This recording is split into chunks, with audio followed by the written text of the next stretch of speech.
প্রিয় বন্ধুরা, আসসালামু আলাইকুম। এই ভিডিওতে আমি চতুর্থ শ্রেণীর গণিত বইয়ের 4.5 অনুশীলনীর পর্ব 2 এর সমাধান দিব এবং এই পর্বে আমি খালিঘর পূরণের নিয়ম দেখাবো। এবং এই ভিডিও টিউটোরিয়ালটি তোমরা শুরু থেকে শেষ পর্যন্ত দেখার পর আমি মোটামুটি নিশ্চিতভাবে বলতে পারি খালিঘর পূরণ নিয়ে তোমাদের আর জীবনেও ভুল হবে না। তাহলে শুরু করা যাক। দেখো দেখি 1 নাম্বার থেকে শুরু করি আমরা। আমি 1, 2, 3 তিনটারই সমাধান দেখাবো, যে তিনটাই কিন্তু তোমাদের বইতে আছে 57 পৃষ্ঠা। এটা দেখো দেখি 1 নাম্বারটা দেখো দেখি। এই যে এরকম খালিঘর পূরণ, তার আগে বলে রাখি এগুলা হচ্ছে ভাগ, এগুলা হচ্ছে আন্তর্জাতিক পদ্ধতিতে ভাগ করে সমাধান করা হয়েছে। দেখো দেখি 1 নাম্বারটা করব আমি এখন।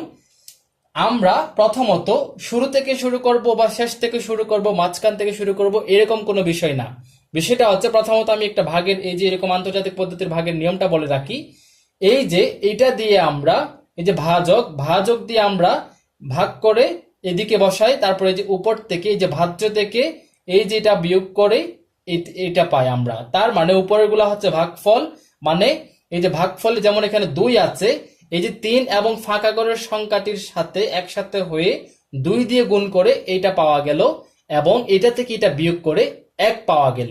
এবার একটা বিষয় দেখো দেখি, আমরা এটা কত হবে সেটা চিন্তা করার আগে আমরা এটা যেহেতু উপর থেকে এটা বিয়োগ করে যেহেতু 1 পাওয়া গেল, তার মানে একটা বিষয় চিন্তা করো দেখি, 69 থেকে কত বিয়োগ দিলে 1 হয়। এটা যদি তোমরা চিন্তা করো তাহলে খুব সহজে বের হয়ে আসবে যে 69 থেকে নিশ্চয় 68, 6 8 বিয়োগ করলে 68 বিয়োগ করলেই 1 আসে। তার মানে এই যে এদিকে ফাঁকা করা হবে যে 6 এবং 68কে 2 দিয়ে ভাগ দিলে আমাদের এদিকের সংখ্যাটি চলে আসবে। 68কে যদি আমরা 2 দিয়ে ভাগ দেই তাহলে হবে যে, আমরা জানি 34 দিয়ে গুণে 68, 34 দিয়ে গুণে 68, 30 দিয়ে গুণে 60, 34 দিয়ে গুণে 68, তার মানে 68কে 2 দিয়ে ভাগ দিলে 34, তার মানে এখানে হবে যে 4। এখানে হবে যে 4। কলমটা একটু ডিস্টার্ব দিচ্ছে, আমি অন্য একটা কালি নেই। এদিকে হবে যে 4 বসবে, এদিকে 4 বসবে, এটা হচ্ছে 6। তাহলে খুব সহজে আমরা এটা বের করে নিলাম। এবার আমি 2 নাম্বার সমাধানে যাব। 2 নাম্বারের জন্য কালি যেহেতু একই রকম হয়ে যাচ্ছে, আমি অন্য একটা কালি নিচ্ছি। দেখো দেখি 2 নাম্বারটি সমাধান করব আমরা এখন। এটাও একই রকম, শুরু থেকে শুরু করব বা মাঝখান থেকে শুরু করব এরকম কোনো বিষয় না। আমরা যেখান থেকে সহজ মনে হবে, যেদিক থেকে আমরা কোনো একটা ক্লু পাবো সেদিক থেকে শুরু করব। দেখো দেখি একদম শেষে দেখো দেখি, এটা যেহেতু উপর থেকে এটা বিয়োগ করে যেহেতু এটা পাওয়া যায়, তার মানে কত থেকে 14 বিয়োগ করে 3 পাওয়া যায়, বা 14 এর সাথে 3 যোগ করলে কত হয়। আমরা জানি 17 থেকে 14 বিয়োগ করলে 3 পাওয়া যায়, বা 14 এবং 3 17, তার মানে এটা এদিকে হবে যে 17। তার মানে এখানে আমরা 7 বসাবো। এদিকে কি বসাবো? 7 বসাবো। আচ্ছা হ্যাঁ, আরেকটা বিষয় লেখা হয় নাই, সেটা হচ্ছে এখানে উপরে 2 এবং এদিকে 2 এবং এটা এদিকে হচ্ছে ফাঁকা ঘর আছে, এটা লেখা হয় নাই প্রথমে, যাই হোক। এবার দেখো দেখি, এবার এখানে দেখো দেখি 7 বসালাম, 17 থেকে 14 চলে গেলেই 3 পাওয়া যায়। এবার দেখো দেখি, আমরা যেহেতু এদিকে 7 পেলাম, এদিকে যেহেতু উপরে কিছু নেই, তার মানে এটা বিয়োগ করে পাই নাই, এটা উপর থেকে একটা সংখ্যা নামালো, তার মানে এটা নিশ্চয়ই 7 ছিল। 7 থেকে নামানো, 7 থেকে 7 নামানো হয়েছে। এবার দেখো দেখি 29 থেকে 28 বিয়োগ করে 1, সেটা তো দেওয়াই আছে। এবার কত, এই যে 28 পেল, এই যে 28কে 2 দিয়ে ভাগ করলে আমরা এদিকের সংখ্যাটা পেয়ে যাব, বা এই যে কত দিয়ে গুণ করলে 28 পাই আমরা। তার মানে 2, যেহেতু 2 দিয়ে গুণ করা হয়েছে, আমরা জানি 14 দিয়ে গুণে 28, তার মানে এদিকে অবশ্যই 4 হবে। তাহলে 28কে 2 দিয়ে ভাগ করলে 14 পেলাম। এবার আমাদের বাকি আছে কি, এই যে এটা এই ফাঁকা ঘরটা বাকি আছে। এই ফাঁকা ঘরের গুণটা হচ্ছে এই 14টা, তার মানে 14 একে 14, 14 একে 14। দেখো দেখি খুব সহজে আমরা এটা বের করে নিলাম। এবার বাকি রইল আমাদের 3 নাম্বারটি। এই 3 নাম্বার অঙ্কটি তোমাদের বইতে চ্যালেঞ্জ নামে দেওয়া আছে, কিন্তু আমি মনে করি এটা চ্যালেঞ্জ না, এটা আরো এই দুইটার চাইতে খুব সবচাইতে সহজ হচ্ছে আরো এটা। দেখো দেখি খুব সহজ ভাবে আমরা করবো একই নিয়মে।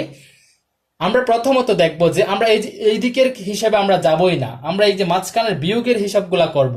দেখো দেখি এটা যেহেতু দেওয়া নাই, তাই আমরা নিচেরটা দেখবো। এই যে নিচে আছে যে কত, 10 আছে, তার মানে এই যে দিকে আছে কত, 0, তার মানে কত থেকে 0 বিয়োগ করলে 10, আমরা জানি 10 থেকে 0 বিয়োগ করলেই 10, তার মানে এদিকে এটা হবে যে কত 1, তার মানে 10 থেকে 0 বিয়োগ করেই এদিকে 10 পাওয়া গেল।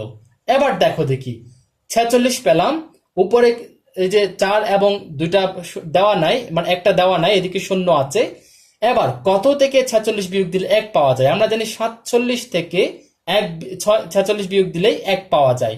এবার আমরা এটাও পেয়ে গেলাম। এবার দেখো দেখি 46, এদিকে একটা সংখ্যা আছে, তাহলে এদিকে কত বসালে বা কি বসালে 46 পাবো সেই বিষয়টা দেখো দেখি।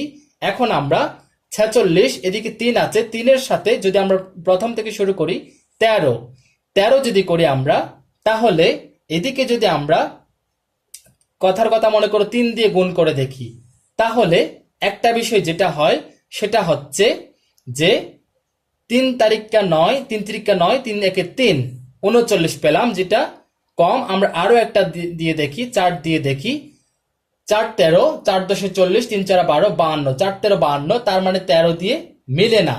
এবার আমরা একটু বাড়িয়ে 2 দিয়ে করে দেখব।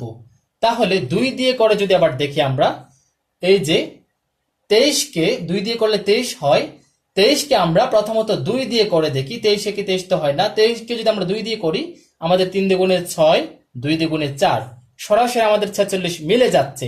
তার মানে আমাদের এদিকে যেটা বসবে সেটা হচ্ছে অবশ্যই 2, এবং এদিকে যেটা বসবে সেটা হচ্ছে অবশ্যই 2, তার মানে 23 দিয়ে গুণে 46। এবার দেখো দেখি এদিকে কত হবে, সেটা তো এইটা দেখেই বোঝা যায়। যে দেখো দেখি 23 কে কত দিয়ে গুণ করলে 0 পাওয়া যায়? 23 কে 0 দিয়ে গুণ করলে 0 পাওয়া যায়, তার মানে 23 এর 0 0। এই হলো চ্যালেঞ্জ, তোমাদের বইতে চ্যালেঞ্জ দেওয়া আছে, চ্যালেঞ্জটা আমরা খুব সহজেই অ্যাকসেপ্ট করে নিলাম। এই হলো খালিঘর পূরণের সমাধান। আশা করি তোমরা ভিডিওটি বুঝতে পেরেছো। যদি কোনো কনফিউশন থাকে আমাকে কমেন্ট করে জানাতে পারো।